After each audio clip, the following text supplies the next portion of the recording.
lo tenemos si tenemos al Señor. Y traemos toda nuestra ansiedad delante de Él porque Él tiene cuidado de nosotros. Honramos al Señor. Bueno, hoy quiero seguir compartiendo con ustedes la serie de predicación que estamos analizando acerca de dimensiones espirituales, y estamos trabajando una predicación que tiene que ver con tres elementos importantes que tenemos que rendir delante del Señor y controlar para poder desarrollarnos espiritualmente. Y hoy vamos a ver el segundo elemento que tenemos que trabajar. Así que vamos a tener el texto bíblico de hoy. Habíamos trabajado la soberbia antes y hoy vamos a entrar en el segundo elemento para avanzar un poquito en esta predicación. Vamos a ver en el Evangelio según San Lucas, en el capítulo 16,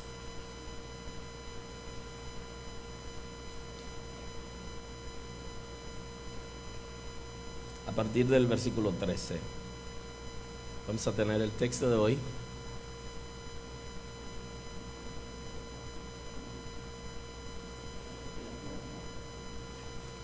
Leemos la escritura en el día de hoy en el Evangelio según San Lucas, capítulo 16, el versículo 13, en el nombre de Jesús. Ningún siervo puede servir a dos señores, porque o aborrecerá al uno y amará al otro, estimará a uno y menospreciará al otro. No podéis servir a Dios y a las riquezas. Y oían también todas estas cosas los fariseos, que eran avaros, y se burlaban de él. Entonces le dijo: vosotros sois lo que os justificáis a vosotros mismos delante de los hombres, mas Dios conoce vuestros corazones, porque lo que los hombres tienen por sublime delante de Dios es abominación. Muy amable. Pueden sentarse. Hoy vamos a tener la introducción del segundo elemento, que es acerca del dinero. Tres elementos que impiden nuestro desarrollo espiritual: la soberbia, el dinero y la sexualidad. Entonces vamos a entrar hoy en el segundo elemento y luego nos adentramos en este tema acerca de el dinero, la finanza, la plata, como la gente le llama, el oro. Justamente uno de los temas que más la Escritura habla de la salvación, es uno de los temas más fuertes, porque el propósito de la Escritura es la redención del ser humano. Y de los temas que ocupan el segundo lugar y tienen una gran competencia en la Escritura, tiene que ver justamente con el tema del dinero y de la sexualidad. O sea que son temas abiertamente en la Escritura y que estamos abordando esta vez. Saben que el Señor no quiere que haya competencia con Él. O sea, Él no va a aceptar que nuestra relación con Él traiga alguna competencia. Y todo lo que compite con el Señor en nuestras vidas se vuelve en un ídolo para nosotros. O sea que cualquier cosa que en mi vida compita con el Señor es su sustituto. Yo sé que es un poquito difícil que alguien asimile, una gente que esté en una iglesia, que tenga años y que tenga alguna debilidad o alguna situación, llegue a pensar o aceptar que esa debilidad, cuando toma control de su vida, está compitiendo con el Señor. Pero lo natural es que muchas cosas entre nosotros compitan. Compite el trabajo con la esposa, compite con los hijos, los amigos compiten con la familia, porque todos compiten por el tiempo. Aquí es el tiempo. ¿A quién le dedico más tiempo? Y entonces todo lo que yo le dedico más tiempo y que me demanda tiempo está compitiendo conmigo. Pero no es conmigo, sino es por el tiempo. Los hijos también compiten con el trabajo, con el tiempo. La relación de pareja de la misma manera. Hay una competencia extraordinaria. Pero con el Señor también hay cosas que compiten en nuestras vidas por el Señor. ¿Qué es lo que más vale en tu vida? Si el Señor es lo que más vale en tu vida, todo lo demás debe ser secundario, incluyendo tu propio ego. Por eso que la Escritura está diciendo: busquen primeramente el reino de Dios y su justicia. ¿Ok? Busquen primeramente, dice. No quiere decir que no busquen otras cosas. No, primero el orden. Entonces está Jesús enseñándonos acerca de las prioridades. Y esa es una buena pregunta. ¿Cuál es tu prioridad? ¿Es Dios tu prioridad? Eso es importante. Ahora, como Él nos enseñó el orden de las prioridades, usted tiene que saber cuál es el orden que tiene cada cosa. No quiere decir que usted no tenga en prioridad otras cosas o personas o relaciones. Claro que sí. Ahora, ¿qué va primero? Lo primero es lo primero. Y Dios debe estar primero. Y el que no tiene a Dios primero está mal. Tiene que desalojar al que ocupe el lugar de Dios en su vida. Quítate. Tienes que empujar. ¿A quién vas a empujar? ¿Qué cosa vas a empujar? Va a quitar del lugar que le corresponde a Dios. Porque posiblemente tengamos un desorden en las prioridades. Y eso va a llevarnos al fracaso literal. Usted tiene una relación de parejas, por ejemplo, y su esposo o su esposa está en el lugar de Dios. Cuando hay una ruptura o hay un comportamiento inapropiado que usted no espera, entonces viene la gran frustración y usted deja todo. Ahora, si Dios está en primer lugar, entonces usted va donde Dios y le pide que enderece, que arregle, que restaure cualquier cosa que se presente, pero no deja a Dios. Porque Él está en primer lugar. Si son los hijos que ocupan el lugar de Dios y es nuestro ego, igualmente si fuera el dinero, eso nos va a generar una situación. ¿Por qué? Porque aún estando en los caminos del Señor vamos a hacer, hay un término que la gente utiliza muy a menudo que no necesariamente tenga un gran significado, que es el famoso chanchullo, ¿verdad?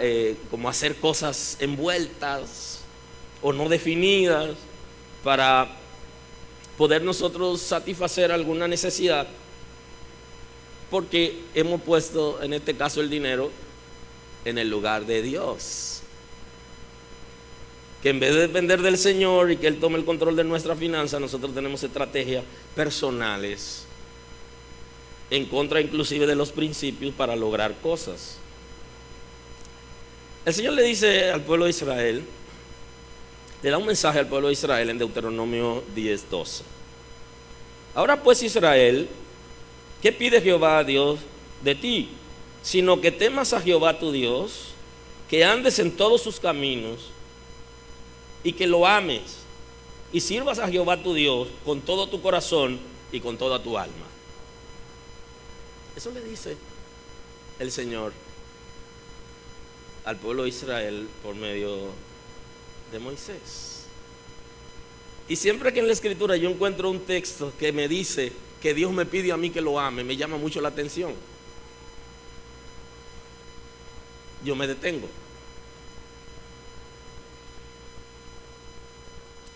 ¿Necesita Dios que lo amemos realmente? ¿Depende Dios de que yo lo ame? ¿Se siente Dios triste porque yo no lo ame? ¿Qué tanto le interesa a Dios que yo lo ame? A Dios le interesa tanto que yo lo ame como Él está interesado en mí y por mí. Que si yo puedo llegar a amar a Dios, ¿a quien le conviene es a mí? Aleluya. ¿Alguien ama a Dios en esta casa? Fíjense que yo puedo decir que amo a Dios, pero el Señor requiere de una acción que es el primer lugar. Que en el orden de tus prioridades, Dios sea 1A. Si no es 1A, tu amor no es suficiente como el que Dios demanda. Usted sabe que el ser humano demanda amor. Y cuando los niños no reciben ese amor, cuando son adultos se nota. Porque ponen demanda de amor, quieren que lo amen, pero no saben ni amar ni dejan que lo amen, aun cuando tienen la demanda. Ahora el Señor quiere que nosotros aprendamos a amarlo a Él con todo nuestro ser, y que Él sea lo primero en nuestras vidas. Y eso significa que vamos a andar en sus caminos. Yo no puedo andar en los caminos del Señor si no aprendo a amar a Dios. Tengo que aprender a amarlo, porque cuando aprendo a amar a Dios, eso me da respeto por Él, por las cosas de Él, y también puedo obedecerlo. Lo mejor es cuando uno puede amar, o cuando nosotros podemos amar y obedecemos en amor. Porque el que no ama se le hace difícil obedecer normas, reglas que tienen que ver con esa persona. ¿Qué pide el Señor?, le dice Moisés en la repetición de la ley en Deuteronomio. Sino que temas a Jehová tu Dios y que ande en todos sus caminos. Que nosotros aprendamos a respetar a Dios, las cosas de Dios, y que andemos de manera correcta en sus caminos. Y esto va a traer entonces una demostración de su amor, o del amor que yo tengo hacia Él. Que ames a Dios, y segundo, que sirva a Jehová tu Dios con todo tu corazón y con toda tu alma. Que le sirva al Señor con todo tu ser, con todo nuestro ser. Que no haya una área de nosotros que nosotros no sometamos al Señor. Ahora, cuando Jesús está enseñando, formando a sus discípulos para que ellos puedan dirigir la iglesia, en ocasiones le daba formaciones, le daba enseñanza pública y otras enseñanza privada. Aquí encontramos una enseñanza pública que el Señor está dando a sus discípulos, preparándolo para que ellos estén en capacidad de dirigir el engranaje espiritual, para que puedan establecer el reino de Dios en aquello que hoy le llaman iglesia. Él los preparó para eso. Y Él le dice que ningún siervo estará en capacidad de servir a dos señores.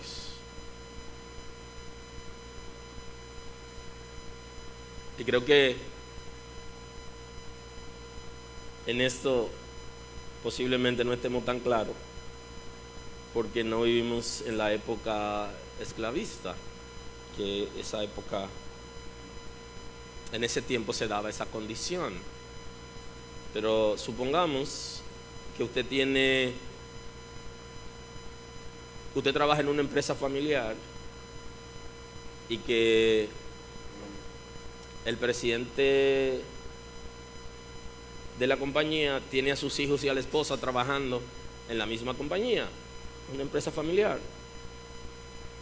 Y entonces usted está sujeta a las normas de la compañía, pero usted tiene un supervisor, y ese supervisor es el presidente de la compañía, y le dio una orden para que hiciera algo. Pero más atrás viene la esposa del presidente de la compañía y le dice a usted que haga otra cosa diferente a lo que el presidente de la compañía le ha dicho, pero es una autoridad porque es la esposa del presidente de la compañía. usted posiblemente comete el error de hacer lo que le dice la esposa del presidente de la compañía, porque es una autoridad y usted quiere congraciarse con ella. Inmediatamente usted hace lo que ella le dijo, usted dejó de hacer lo que le mandó a hacer el presidente de la compañía, y usted entonces se congracia con uno, en este caso, y se pelea o choca, desobedece a la otra persona. Espiritualmente pasa lo mismo. En la iglesia nosotros hay palabras que tratamos de no utilizar como tan a menudo para no generar confusión entre la gente, porque de alguna manera la gente asocia que todos, o sea, que los predicadores se creen muy santos, que se sienten superior a los demás y todo eso. En una de las enseñanzas recientes, vamos a llamarle pasado reciente, hablábamos de que el que no recoge con Jesús desparrama, o sea que si no recojo con él, saco de la canasta y lo riego. No es tan fácil que una persona pueda servir a dos señores simultáneamente. No es fácil que una persona pueda obedecer a Dios, obedecer el reino de Dios y obedecer al infierno simultáneamente. Solo puede obedecer a uno de los dos. Solo uno. Porque cuando obedece uno, entonces está contra el otro. Y esa es la pregunta que algunos nuevos creyentes se hacen. ¿Y qué he hecho yo que me ha venido tantas cosas? Claro, manito. Oh, hermanita, tú te has rebelado contra Satanás y el infierno. Y entonces tú lo has provocado, lo has producido molestia, porque tú has decidido servir a Cristo. Nada más es eso. Y entonces todo se vuelca en el principio hasta que tú aprendas a organizar cada cosa y entonces pueda declararte sobreviviente en obediencia a Dios, y de todos los ataques que el enemigo traiga, pues tú vas a poder controlarlo en la misma medida que va aprendiendo. Pero al principio parece como si el mundo no viniera encima. Y ya Pedro habla de eso, del fuego, que estamos siendo sometidos y que todo el mundo, todo el que ha sido creyente y donde quiera que hay un hijo de Dios, hay un proceso que se trabaja y que es normal que seamos sometidos a diferentes situaciones, algunos más que otros por países, por situaciones de normas, de leyes y todo aquello, pero se vive. Entonces dice: ningún siervo puede servir a dos señores, pues aborrecerá al uno y amará al otro, estimará al uno y menospreciará al otro. No podéis servir a Dios y a las riquezas. Y entonces le dice el Señor: de alguna manera ustedes terminarán rechazando a uno de esos señores que ustedes no pueden servir simultáneamente, porque solo tienen para uno. Entonces le dice: no se puede servir a Dios y a las riquezas. Y esa es una gran pregunta que la gente se hace. ¿Cómo Jesús dice que no podemos servir a Dios y a las riquezas si la Sagrada Escritura habla de riquezas y Dios no rechaza? Por el contrario, le da riqueza a la gente. Y en la Escritura nos encontramos con muchísima gente que el Señor le dio tanto que no sabían lo que iban a hacer con lo que tenían. ¿Qué pasa entonces? Observe que en la Sagrada Escritura el Señor le está enseñando a sus discípulos que la situación está en que las riquezas, en que el dinero ocupe en nuestras vidas el lugar de Dios, y que el dinero compita en nosotros con el Señor. Y ahí entonces el dinero se convierte en un señor. En vez de ser nuestro Dios, Jehová nuestro Dios, y que le servimos por medio de la persona de Jesús, quien se ha entregado por nosotros a través del Espíritu Santo, servimos al Señor, quien es que nos dirige como iglesia. Entonces sustituimos ese Señor y Salvador nuestro, Redentor nuestro y nuestro cuidador, nuestro Creador. Lo sustituimos por un amor desmedido a cualquier cosa en nuestras vidas, y en este caso específico a las riquezas. Cuando el apóstol Pablo escribe al pastor Timoteo, está tratando de enseñar a Timoteo para que él aprenda algunos conceptos, haga algunos compromisos y pueda enseñar a la iglesia acerca de esta actividad, de estos recursos. Entonces le dice en la primera carta, en el capítulo 6, a partir del versículo 3, el apóstol Pablo enseña al pastor Timoteo lo siguiente: si alguno enseña otra cosa y no se conforma a la sana palabra de nuestro Señor Jesucristo y a la doctrina que es conforme a la piedad, está envanecido. Y ahí subraya envanecido. Segundo, nada sabe. Tercero, delira. Tiene alucinaciones, está delirando. Tiene situaciones mentales. Acerca de cuestiones y contiendas, de palabras, de las cuales nacen ¿qué? Envidias, pleitos, blasfemias, malas sospechas, disputas necias, de hombres corruptos de entendimiento y privados de la verdad, que toman la piedad como fuente de ganancia. Dice, apártate de los tales, pero gran ganancia es la piedad acompañada de contentamiento. Ahora vamos al texto que debemos detenernos, porque nada hemos traído a este mundo y sin duda nada podremos sacar. Así que teniendo sustento y abrigo, estemos contentos con esto, porque los que quieren enriquecerse caen en tentación y en lazo y muchas codicias necias y dañosas que hunden a los hombres en destrucción y perdición. Porque raíz de todos los males es el amor al dinero, el cual codiciando algunos se extraviaron de la fe y fueron traspasados de muchos dolores. Dice, mas tú, oh hombre de Dios, le dice a Timoteo, huye de estas cosas y sigue la justicia, la piedad, la fe, el amor, la paciencia, la mansedumbre. Pelea la buena batalla de la fe, echa mano de la vida eterna, la cual asimismo fuiste llamado, habiendo hecho la buena profesión delante de muchos testigos. Quise leerle el contexto para que sea más fácil usted poder sentarse en su casa y analizar el texto con el contexto. Porque predicaciones, imagínense, de 40, 50 minutos, de una hora, o sea, no hay manera de que se pueda analizar un texto bíblico determinado, pero en su caso usted hace el ejercicio y los encuentros que tengamos aquí, al menos tenemos ligeras pinceladas.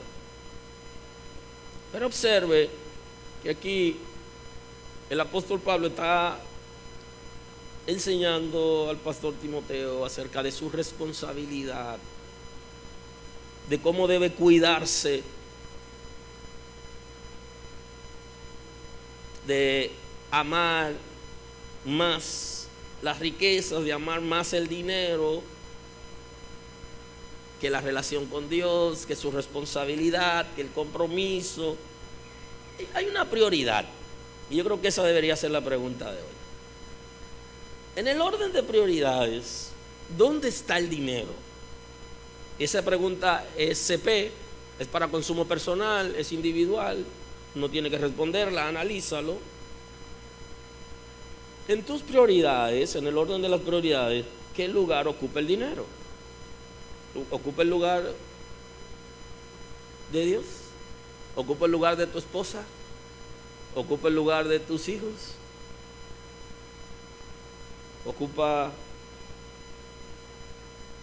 el lugar tuyo? ¿Qué cosa? Porque hay gente que ama mucho más al dinero que a sí mismo.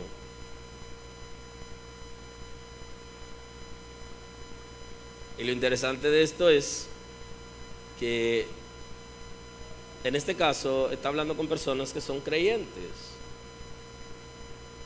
que están en la iglesia, y muchos de ellos hijos de Dios, que habían fracasado por amar considerablemente el dinero. Y yo creo que ese texto es tan interesante que hoy se está repitiendo lo mismo. Hay gente que prefieren venderle la fe a la gente, porque a la gente le gusta que le vendan las cosas. Le venden la salvación a la gente, le venden el reino de Dios a la gente, le venden la salud a la gente, le venden todo. Entonces Pablo está citando de que en ese tiempo ya había personas que habían fracasado porque se habían ocupado mucho más del dinero y de las riquezas que de los principios de la palabra de Dios. Y por eso es que habla de que toman la piedad como fuente de ganancia. O sea que lo principal en ellos son los recursos que la gente puede tener o le puede aportar por encima de la salvación de la gente. Pero ya analizando entre nosotros, tomándolo más personal, menos impersonal, el texto dice: porque los que quieren enriquecerse caen en tentación y en lazo y mucha codicia dañosa, que hunden a los hombres en destrucción y perdición. ¿Que es malo ser rico? Observe que el texto bíblico está diciendo: los que quieren enriquecerse. La gente que no piensa en la producción y en el trabajo. La gente que no piensa de manera correcta, sino que tiene ambiciones desmedidas para enriquecerse. ¿Por qué la gente quiere ser rico? La gente quiere ser rico porque tiene más oportunidades, porque le da estatus, da algunos privilegios, y entonces quiere hacerse rico. Pero la pregunta es: ¿de qué manera quiere hacerse rico? ¿Quiere trabajar y quiere producir? Y habiendo trabajado y producido llegó riqueza. Es diferente. Porque el deseo de hacerse rico trae ambiciones desmedidas y descontroladas. Porque lo que quiere es entrar en otro estatus. No quiere el sustento de su familia, no solamente quiere eso, no quiere lo que la Sagrada Escritura dice, habla de sustento y abrigo, o sea, tener las cosas necesarias. No piensa en eso, sino que anda buscando un estatus. ¿A quién va a despojar, si fuera posible, para alcanzar aquello que quiere ser? Entonces, ¿qué es lo que dice? Que caen en tentación y en lazo. O sea que de alguna manera hay una trampa que el infierno ya tiene tendida. Es un lazo. Entonces aquellos que quieren enriquecerse pueden caer en el lazo. Pueden caer en la tentación, la atracción, de la manera que fuere, para alcanzar lo que ellos están requiriendo. Y en muchas codicias necias y dañosas se vuelven ¿qué? Codicioso. Codician ganancia deshonesta, codician la cosa que tienen los otros, codician el vehículo, codician la casa, codician la empresa, codician los bienes, llegan a odiar a la gente por lo que la gente tiene. Se sienten mal por el progreso de la gente, porque tienen ambición desmedida. Y no está diciendo aquí que si alguien fuera rico no será salvo. Lo único que el rico debe tener al Señor de primero, y no la riqueza, sino al Señor, porque si cambió no podrá ser salvo, porque quien salva es Jesús, y es un regalo la salvación, o sea que no se puede comprar. Por mucho que la gente pueda tener o dar, no compra la salvación, porque la salvación es un regalo. Ahora, si en el orden de sus prioridades, en el 1A, tiene el dinero, o en el lugar de su esposa, de la familia, de sus hijos, de su propia vida, tiene el dinero, entonces tiene problemas. Ahí es donde la cosa es difícil. Ahora, el que quiere enriquecerse, el que anda codiciando las pertenencias de los otros, que no saben cómo la consiguió. Hay gente que la consiguieron de manera honesta, hay gente que de manera deshonesta, pero la tienen, y nosotros no debemos codiciarla, ni querer eso. Y por eso muchas veces nos metemos en lío, porque andamos pidiéndole a gente que tiene, que no sabemos cómo consiguió lo que tiene, y eso nos genera problemas. Por eso es que la iglesia debe saberse manejar. La iglesia no puede retorcer el brazo a la gente para que dé, porque usted no sabe, la iglesia no sabe cómo la gente consiguió ese dinero. Y si Dios no quiere ese dinero, ¿cómo la iglesia va a querer el dinero que Dios no quiere? Oiga, qué situación, Mire, cuando Dios no quiere el dinero de alguien, hasta se le pierde cuando va a cooperar en la iglesia, o se le olvida, algo pasa. Y entonces usted no puede ir a retorcer el brazo a la gente para que dé lo que Dios no quiere, o lo que la iglesia sabe, porque a veces la gente, todo el mundo sabe el origen de la riqueza de la gente, y se sabe que no son buenas, pero marea a creyentes, a hermanos y líderes por lo que tiene, que saben que el origen no es bueno. De eso se trata,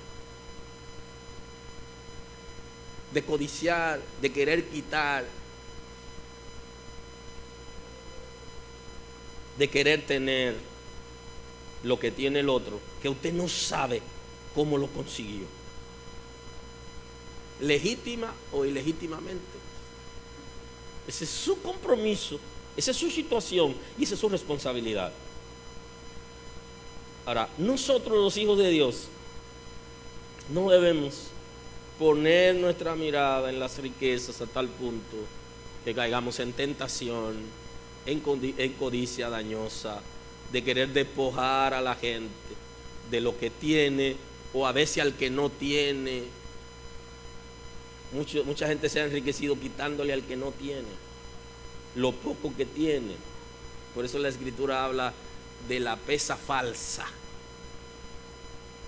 que habla del comerciante engañoso, que queriéndose hacer rico, despoja en cada libra, despoja 1 o 2 onzas al pobre que va a comprarle, porque tiene esas intenciones, tiene ese deseo. Entonces ahí cae en tentación, y esas tentaciones hunden a los hombres en destrucción y perdición, porque la raíz de todos los males es el amor al dinero. Y aquí está claro, el amor al dinero, que es la expresión de Jesús de que no puede servir a dos señores. Y aquí en Deuteronomios encontramos que el Señor le dice al pueblo de Israel que lo ame, y hoy le dice a la iglesia del camino que lo amemos. Vamos a amar a Dios Y entonces hay gente que el amor que tienen al Señor, en vez de tenerlo al Señor, ese amor lo tienen por el dinero. El amor al dinero, el apego al dinero, el no dormir contando y calculando, y el no dormir pensando en que alguien puede de pronto entrar a su hábitat y despojarlo de algo de valor, porque son apegados, muy apegados.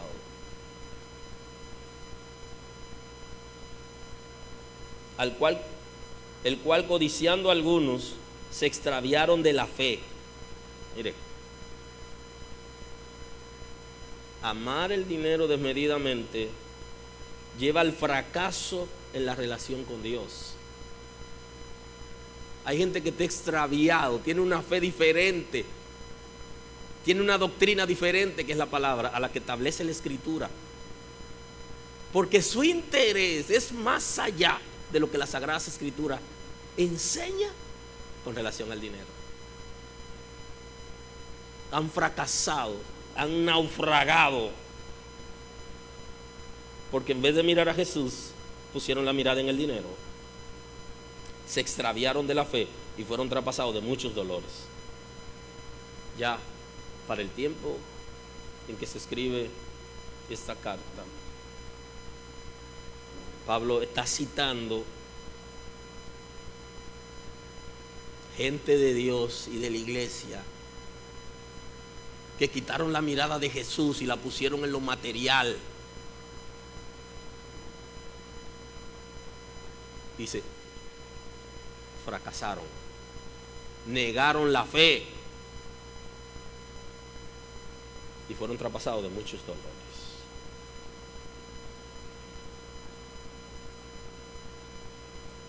¿Cuánto valoramos nosotros las riquezas, las cosas materiales? ¿Cuánto la valoramos? ¿Está por encima el dinero que la humanidad, que el ser, que la gente que nos rodea, a veces que la misma necesidad de la gente?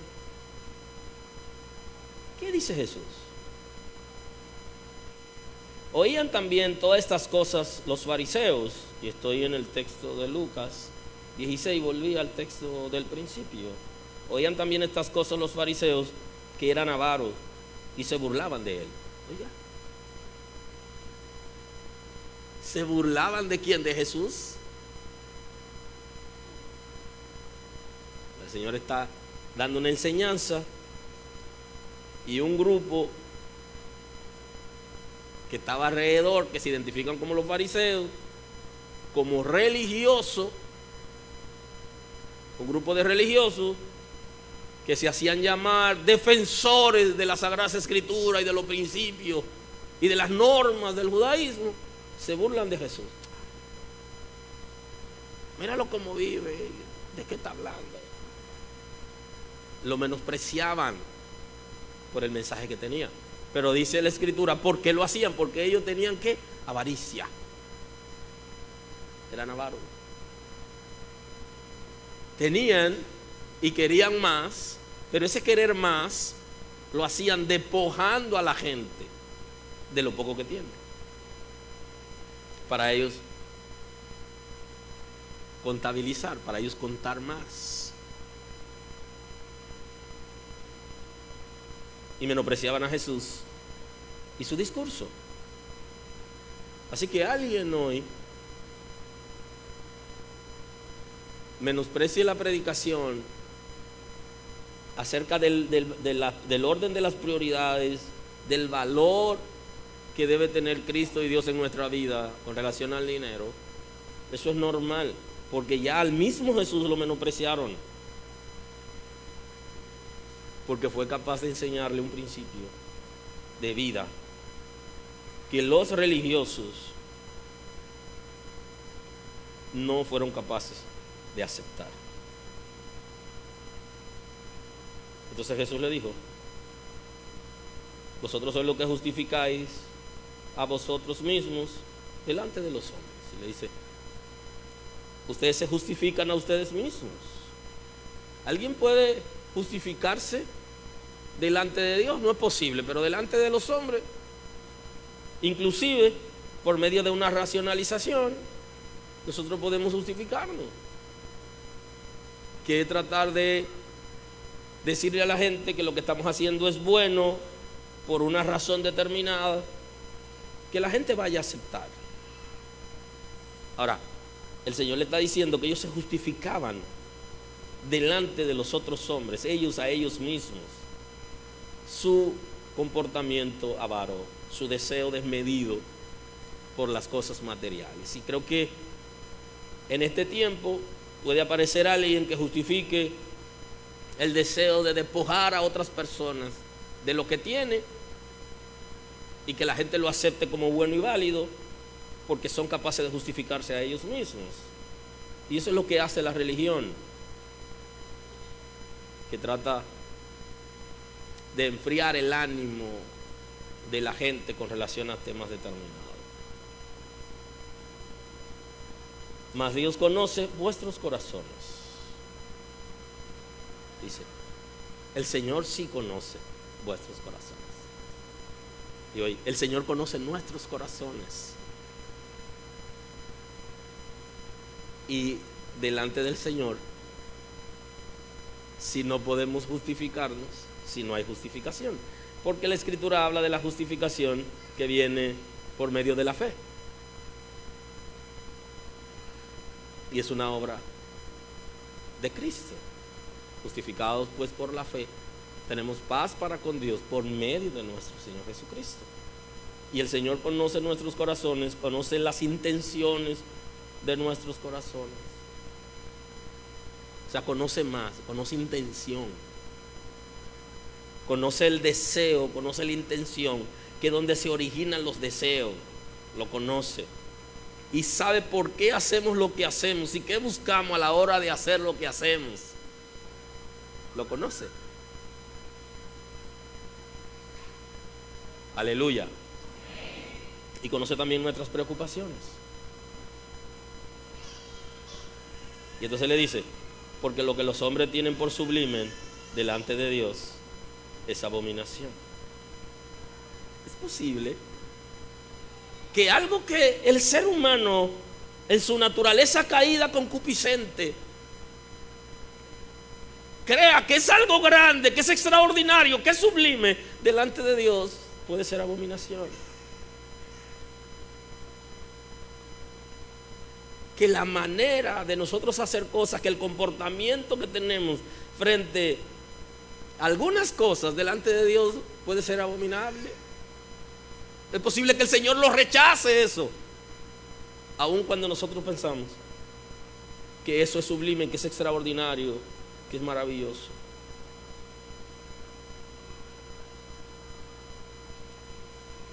Para comenzar está bien, ya nos veremos muy pronto para conversar del tema, ya haciendo un poquito más de hincapié en el tema. Ahora vamos a concluir hoy.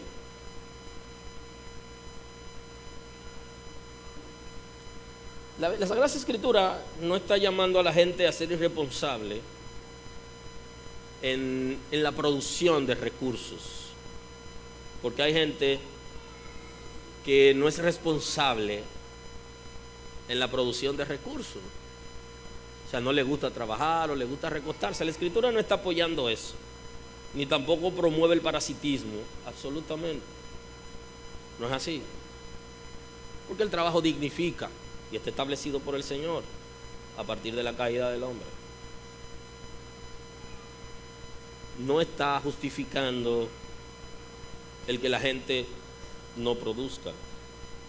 Tampoco está justificando la irresponsabilidad. No, nada de eso. En la segunda carta a los Tesalonicenses, y aquí vamos a terminar, en el capítulo 3, el versículo 10, dice lo siguiente: porque también cuando estábamos con vosotros os ordenábamos esto: si alguno no quiere trabajar, tampoco coma. Porque oímos que algunos de entre vosotros andan desordenadamente, no trabajando en nada, sino entremetiéndose en lo ajeno. A los tales mandamos y exhortamos por nuestro Señor Jesucristo, que trabajando sosegadamente coman su propio pan. Y le da un mensaje también a la iglesia y le dice: y vosotros, hermanos, no os canséis de hacer el bien. Voy a concluir con esos dos datos interesantes. Número uno, le dice: si no quieren trabajar, que tampoco coman. O sea, que está mandando la Escritura al ser humano a trabajar, a producir para sostener su familia. Esa es nuestra responsabilidad. Y el que se niegue a trabajar, le dice que tampoco coma. Ah, no quiere trabajar, déjelo sin comer a ver qué pasa. Claro. También le dice más abajo: no os canséis de hacer el bien. Con todo y eso, asistan a la gente. ¿Ok? Apoyen a los que tienen necesidad. No se cansen de hacer cosas buenas. Porque si es malo el dinero, ¿verdad? Entonces no hay que trabajar. No, eso no es lo que establece la Escritura. La Escritura está estableciendo el amor desmedido por las riquezas, el servir a las riquezas, no al ser irresponsable. No quiere decir que no trabaje, no quiere decir que no ahorre. Al revés, los hijos de Dios y en la iglesia enseñamos a la gente a ahorrar y que no malgaste su dinero. Eso es lo que establece la Escritura. No que nosotros seamos vagos, porque la iglesia tampoco puede promover la vagancia o la desocupación de la gente, porque la Escritura dice que aquellos que están desocupados se van a meter en lío. El que no está trabajando puede caer en el chisme, puede ser chismoso, chismosa, puede meterse en lo que no le importa, se mete en lo ajeno, porque está vago, está vaga, no hace nada, y en el tiempo libre se lo va a dedicar a algo y va a caer en tentación. Eso es lo que está estableciendo la Escritura. O sea que es bueno trabajar, producir y sostener su familia mediante el trabajo digno, por medio de la responsabilidad.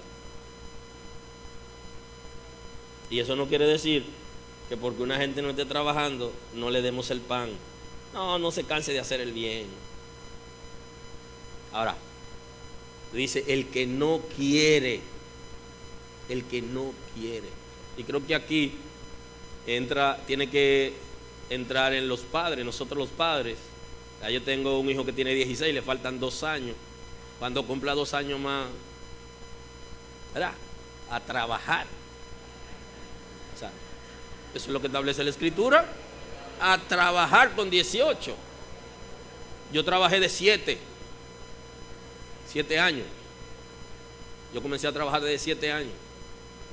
Imagínense todo lo que se hace: limpiar zapatos, vender periódicos, trabajar por día, a peso el día. Yo trabajo. Ese fue mi tiempo. Yo lo hice por él. Él no tiene que trabajar siendo menor. Cuando él tenga 18, sí.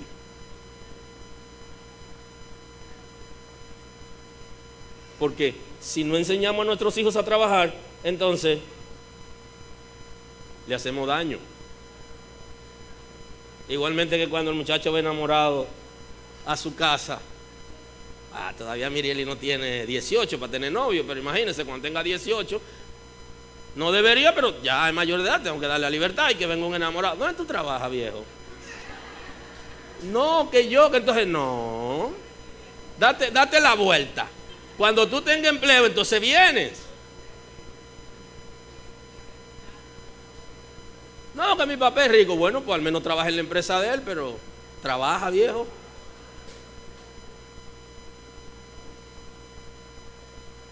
Porque también hay algunos padres que le aceptan el novio de la hija sin trabajo. Pero venga acá, por favor. Inclusive aceptan que sus propios hijos tengan novia y no trabajan.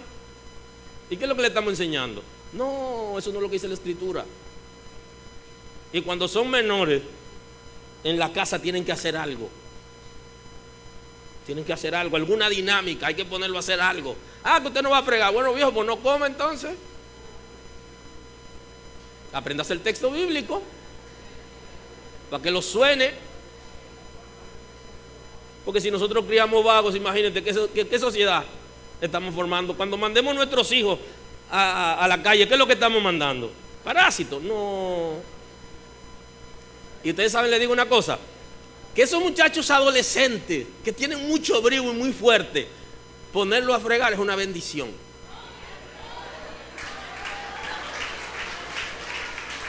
Porque la grasa de los platos amansa a los varones. Hay un misterio ahí. Lo amansa. Ahorita va a decir Josué, por eso es que a ti no te gusta fregar, papi. Porque amansa a los varones. Así que cuando el muchacho sea muy rebelde en la adolescencia, dígale, te toca fregar este mes. Dios lo bendiga.